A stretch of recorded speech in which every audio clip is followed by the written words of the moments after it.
Boys and girls, welcome to another video on the YT. It's been a hot minute since I've been here. I know, apologies. I had to actually work with my boys, you know, the actual team. That's the most important thing, obviously. But when I can, I get on these, all right? I get on here and I try to make these YouTube videos for you boys and girls. Today's going to be a little bit of a different one. I wanted to talk about a topic that I think is extremely important in order to become successful, whether it's in your bodybuilding or fitness journey or career or whatever, relationships as well. This is extremely important, okay? The topic is about resilience, all right? What is resilience? First, we have to define that. The way that I define resilience is basically if something happens, how quickly do you return back to baseline normal? Whether that's some sort of stress or some event or something that's happened in your life that's typically going to be negative, how quickly can you return back to baseline level? So if stress levels rise, how quickly can you get back? And the reason I want to talk about this topic is because it's something that's so rampant, especially in today's society when we have such low, attention spans. We want things like that, We're always like, oh, things are happening to me, my life sucks, blah, blah, blah, all that kind of jazz. Everyone loves to play the victim. Everyone's life is difficult. And I get that. Some shit happens in life. We need to understand, of course, objectively, things will affect us on the day-to-day, whether it's, more minor or something major that may happen every now and then, a family member passing away or whatever it may be, okay? You've broken up with your missus, all right? You missed your training session, something a little bit more minor, but still relatively important to this topic. We need to know how to actually reach back to baseline and improve our resilience. Now, the short answer to all of this is effectively going to be, you just need to fucking suck it the fuck up. Shit happens in life. And I think the quicker that we realize that and understand that shit is normal, that shit is normal. All right. Life is never going to be perfect. And the quicker you come to that realization and accept that fact that life can suck, I think it's easier to improve your resilience that way. All right. It makes it extremely easier. When we sit there, when we let things affect us so deeply on a negative level, it never has any positive attribution to our situation. Why would I want to allow myself to become overly stressed about a situation that typically all of these things that we get fucking stressed out about are out of our hands? When I break things down into, stresses, right? I break down my stresses. And I tell my boys this as well, my girls that are on the team. When it comes down to things that stress you out, break it down to two categories. First option is, can I do something about the stress? The second option is the stress out of my control? If you can do something about the stress, cool. Now you know what to do, right?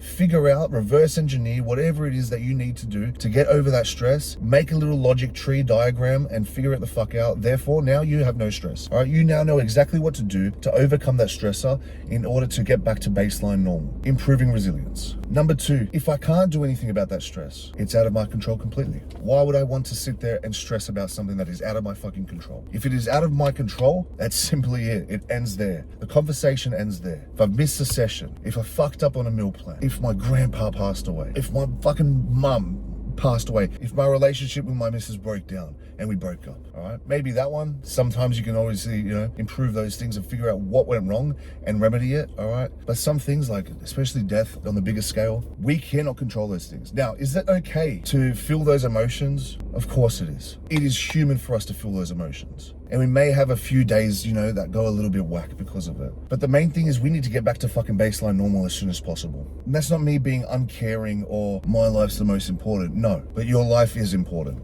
And you need to understand that and you need to respect that. And so when we let these things take over our life and we let the stress derail us from our goals and our progress, what good does it do? It's a net negative. I'll give you some examples, okay? Some perfect examples of this. When my resilience was lower, I wasn't as resilient when it came to emotional management. I used to have issues with prior ex-girlfriends. And some of you may know some of these stories. I've put some of them up on Instagram. But I used to let that affect me so much to the point where it was affecting my career, it was affecting my life, it was affecting my gym progression. And all of these three things are the most important things, right? That is what keeps us sane. We have goals that we need to achieve. And obviously, if we can't keep our life in check, well, we can't put food on the table, we can't be a good provider for ourselves. Or if we have a family, our families as well. And so we would have arguments almost every night, right? When I'll be with those ex-girlfriends. We would have arguments very, very regularly, and it would affect my sleep, it would affect my job, which was PT at the time, and it never provided me with any positive value. I would continuously stress about it. I never grew in terms of like bodybuilding. It was very, very difficult for me to put on size and muscle because even though I was eating, my sleep and recovery was so out of whack because my stress was so high that I never actually made progress. It was always just spinning my fucking wheels, sitting in the same position. And as time went on and these experiences kept going on and on and on, I got to a point where I got sick of it. And I was like, I need to make a decision on what's more worthwhile for me here. Is stressing about these things worthwhile for me? Is it providing me any value to my life? If I listed it all out, it would only be, like I said, a net negative. It was affecting my work. It was affecting other relationships outside of that relationship. It was affecting friendships. It was affecting my bodybuilding, which is all part of the ultimate goal, obviously, to become an online coach. I needed to have some sort of a bodybuilding presence. So long term, it was affecting all of that. Over time, I just got better. I got better at dealing with those circumstances.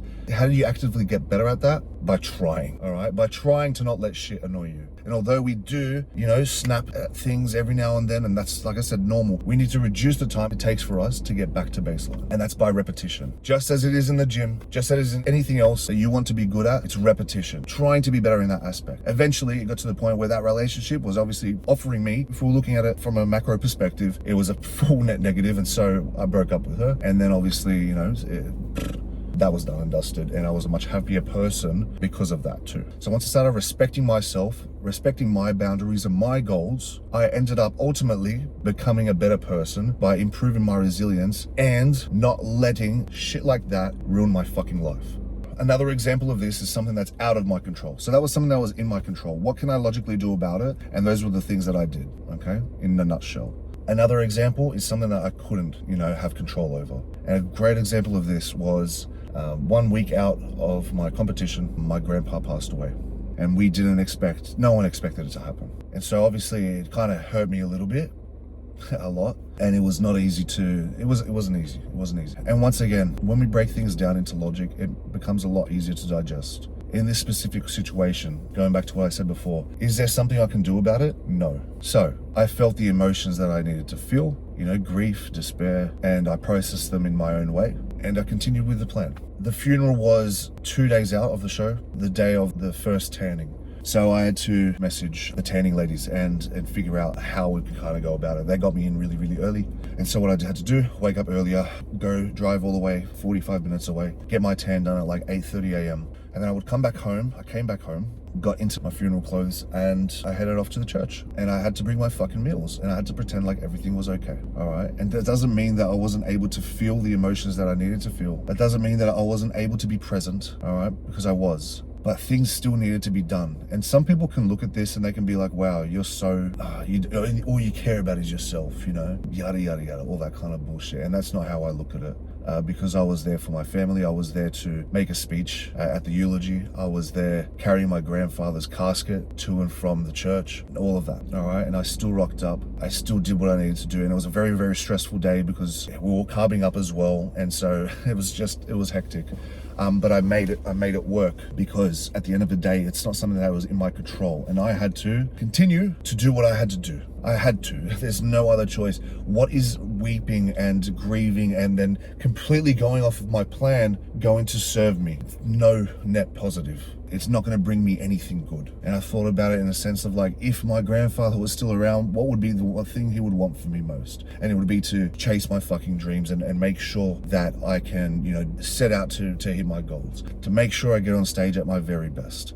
And that's how I view it. I don't view funerals or death as a negative experience. I think it's a positive experience, and you need to view it in a positive experience and celebrate the life of a person instead of mourn it. And so that's what I did. It was a hectic week leading into show, but we still managed to do it. I still brought my meals with me. I still did the eulogy. Like I said, still held my grandpa's casket, everything like that. And yet we still managed to get on stage. And I know most people in that situation would have just thrown in the fucking towel. And that's not to say that you're weak, or I'm stronger than you, or I'm better. It's got nothing to do with that. If anything, it goes to show you guys that, hey, I'm a fucking normal person, and this is how I dealt with it, and this is how you can deal with these situations as well. Because at the end of the day, it's all a choice. Everything you ever do in your life is a choice. Whether you do the wrong thing or the right thing, you've chosen to do that. You choose how to react to things. So you cannot blame anything else. If you think about it black and white, you can't blame anything else for yourself falling off track.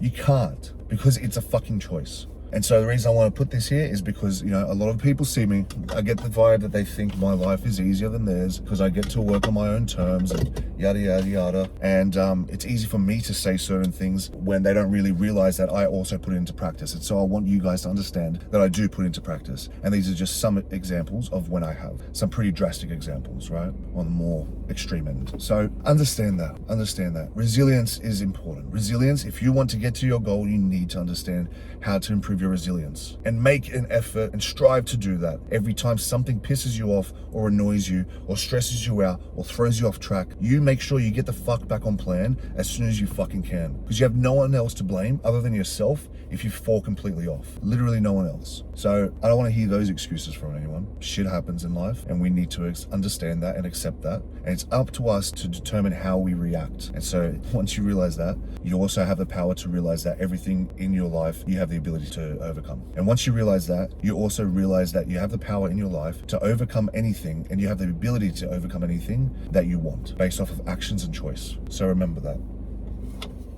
A bit of a different video, but I hope someone's learned something from this. I hope you can take something away, apply it to your lives, and become a better fucking person. Because working on yourself is not just about looking good, it's also about working on here. So make sure you do both. Don't just train in the fucking gym and worry about your nutrition and shit like that. That's not enough. If you want to become the best fucking person you can be, train up here as well. And it starts by taking action each and every day. George out, G-Max out, love yous. I'm going to be doing more of these videos. Going to get some extra content in the gym, training videos like this in the future too. So make sure you follow, subscribe, leave a comment, leave a like. Helps me out a lot. And let me know if there's anything else you want me to touch on in terms of topics and everything like that. All right, I'll see you guys later.